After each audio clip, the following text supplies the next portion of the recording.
Bonjour à tous, ravi de vous retrouver ici à Bayonne et d'accueillir d'ailleurs les Montois qui sont maintenant des téléspectateurs de TVPI. Bonjour à eux. Alors nous allons vous parler aujourd'hui de dépistage cancer, puisque le cancer maintenant peut être détecté. Plus tôt il est détecté, on peut enrayer le mieux la maladie. Alors on va vous en parler avec, vous le savez, les professionnels de votre région et nous accueillons aujourd'hui le docteur Stéphane Dubourdieu. Bonjour. Alors vous êtes médecin généraliste et président de la Société médicale du Pays Basque. Exactement. Qui est une association de médecins. C'est une association de médecins qui regroupe les médecins généralistes mais aussi spécialistes de toute la partie Côte Basque, Sudland aussi, pour des formations médicales continues et aussi pour essayer de développer des messages importants pour l'ensemble des professionnels de santé. D'accord. Voilà. Alors vous êtes tous les deux, bonsoir Marcel Ichou. Bonsoir.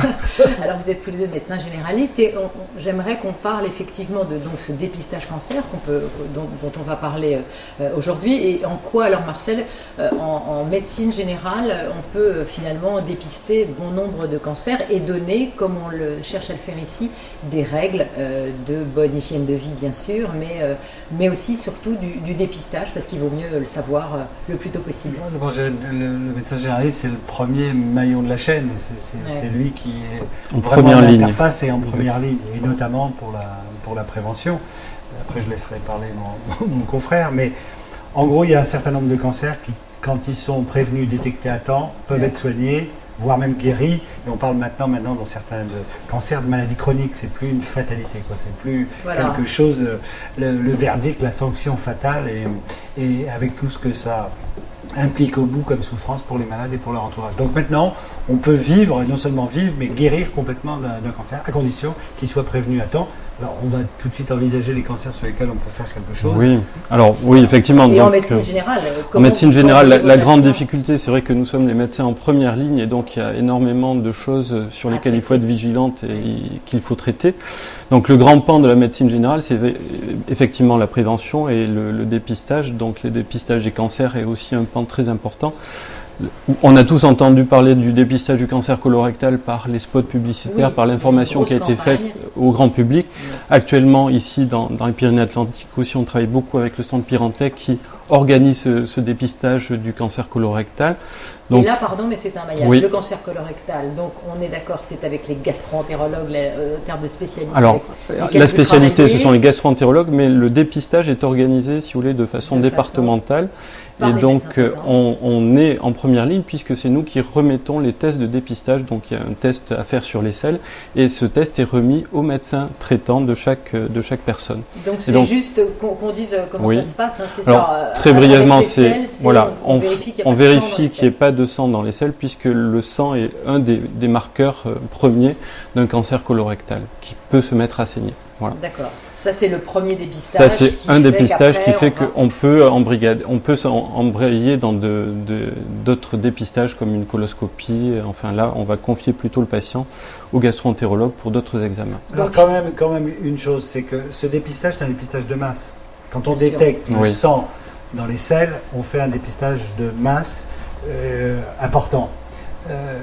À partir de 50 ans d'ailleurs, je le rappelle. De 50 à 74 ans. De 50 à 74 ans.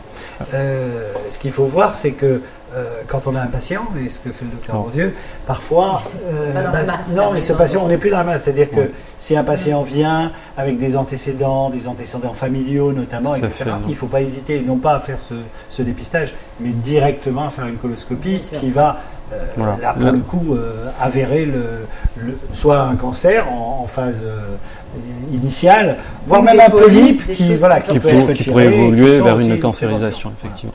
C'est vrai que le pan là, c'est vraiment un dépistage de masse. Après, il y a les dépistages en fait individualisés, donc comme le cancer chez la femme, on pense tout de suite au cancer mammaire.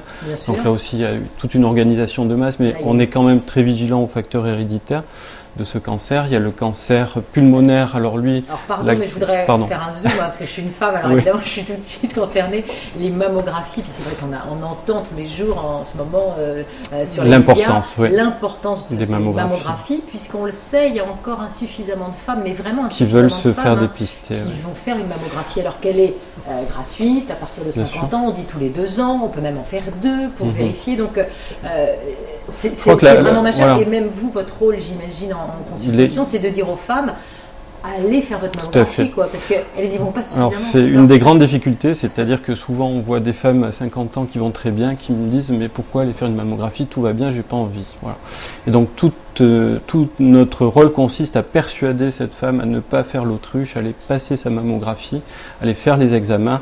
C'est pareil pour une radio pulmonaire chez des patients qui sont très fumeurs, donc il n'y a pas quand même de consensus sur le dépistage du cancer pulmonaire, mais on sait qu'il est quand même important de faire des radios pulmonaires aux gens qui sont très fortement fumeurs. Soyons positifs, Marcel, c'est-à-dire qu'on va faire une mammographie, c'est pas pour aller trouver un cancer, on est bien d'accord, c'est vraiment pour aller vérifier que tout va bien.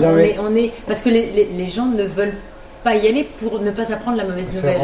On est victime de décennies où, encore une fois, ces diagnostics annoncés étaient souvent synonymes de pronostic fatal. Or maintenant, vu les capacités de détection et de traitement, encore une fois, on en guérit, et même pour des gens qui n'en guérissent pas, ils peuvent vivre avec et vivre très longtemps et ils ne mourront pas de leur cancer. Donc ça, c'est le premier message positif. Maintenant, parmi les cancers, il y en a multiples. Là, on s'attarde sur les cancers sur lesquels on peut faire quelque chose. Alors, on va les rappeler. Cancer colorectal, cancer du sein, cancer de la prostate. Très fréquent. Qu'est-ce qu'il faut faire? Toucher rectal? Oui, alors chez les médecins, c'est pas facile, effectivement, c'est toujours un petit peu un geste délicat, mais je crois qu'il faut effectivement l'effectuer chez les patients qui ont autour de 50, 60 ans. Il faut vérifier quand même l'état de la prostate. Et si on a un moindre doute, il faut effectuer une échographie prostatique, une échographie endorectale, ou par voie suspubienne, c'est-à-dire par l'extérieur ou par l'intérieur du rectum, ce qui permet de voir un peu l'état de la prostate. Et aussi, la chose importante, ce sont les marqueurs de la prostate, c'est-à-dire tout ce qui peut faire penser à une évolution vers un cancer de la prostate, qui sont les marqueurs que tout le monde connaît, enfin tous les hommes de plus de 50 ans, les PSA. Voilà. Ouais, donc ça, c'est un dosage qu'on fait dans le sang, et s'il dépasse un certain niveau, il y a une alerte. Il y a une alerte, et là ça implique forcément d'aller y revoir de plus près avec toucher rectal et examen échographique pour avérer le cancer. Et cancer débutant, c'est guérison. Aussi bien sur le cancer du sein, sur le cancer de la prostate que sur le cancer colorectal. Donc c'est pour ça qu'il faut y aller. Donc c'est de la prévention, bien sûr, il faut y aller. Même si c'est pour apprendre la mauvaise nouvelle, c'est parce qu'on le détecte tôt que justement ça n'est plus une mauvaise nouvelle. Dr Baudieu, c'est faire la politique de l'autruche, mais encore une fois... Alors ce qui est important aussi, on s'aperçoit que les gens vont faire un premier examen, mais dans le dépistage, ce qui est essentiel finalement, c'est la répétition des examens tous les 2 ans, comme une mammographie, comme un test hémoculte, comme un suivi prostatique. C'est vraiment, ça n'a d'intérêt que dans un suivi régulier, donc tous les 2 ans, de renouveler les examens. Alors il y a quand même aussi un autre cancer, même si ce sont les spécialistes que sont les dermatologues, mais vous êtes vraiment en première ligne, comme vous le disiez, et vous voyez, et vous connaissez, vous avez une connaissance totalement globale de votre patient, on le sait, et il y a le soleil et ses ravages, oui, même cancer cutané, il fait du bien. Voilà, le cancer de la peau, donc là c'est une surveillance, c'est des populations quand même qui sont peut-être plus fragiles que d'autres, et là de la même façon, en fait, on peut dire, regardez une évolution d'un grain de beauté qui pourrait avoir... C'est vrai que je crois qu'on assiste aujourd'hui à des générations qui se sont exposées très jeunes au soleil, qui s'exposent encore aujourd'hui sans forcément des protections, et on voit une flambée des mélanomes, donc qui sont des cancers de la peau, qu'il faut effectivement surveiller. Tout grain de beauté qui paraît suspect, donc déjà aux patients et ensuite aux médecins, doit demander une confirmation diagnostique pour être sûr que ça ne soit pas un mélanome, et souvent on demande à nos confrères dermatologues de confirmer nos suspicions, et malheureusement on a quand même une flambée de ces mélanomes là qui sont liés à l'exposition solaire, et donc toujours les précautions, les messages de précaution avec les jeunes enfants, avec les crèmes solaires qu'on réitère très souvent. Ça c'est effectivement beaucoup de travail. Beaucoup, oui. Il faut beaucoup répéter. On va encore parler de ce cancer du col de l'utérus. Là c'est pour la jeune fille, mais vous en avez aussi, même si elle voit déjà plus le pédiatre, hein, elle peut venir en consultation. Soit au début de la vie sexuelle, on dit jusqu'à 1 an de la vie sexuelle, il y a là par contre un vaccin pour éviter... Alors effectivement, le cancer du col débute souvent par un papillomavirus, donc c'est vrai que depuis quelques années, on a une arme qui paraît qui paraît efficiente, qui est un vaccin. Donc qu'il faut faire effectivement dans la première, soit avant les premiers rapports sexuels, donc chez la jeune fille qui a 14 ans, ou dans l'année qui a suivi le rapport sexuel. Et cela, donc on a à peu près une population cible entre 14 et 23 ans, où là il faut vraiment penser à proposer peut-être ce type de prévention par une vaccination contre le papillomavirus. Voilà. Oui, mais là on n'est pas dans le même niveau de prévention. Alors, là on est en amont, on n'est pas dans en amont. Voilà. Détection, on on est vraiment dans un traitement qui va voilà. éviter l'apparition du...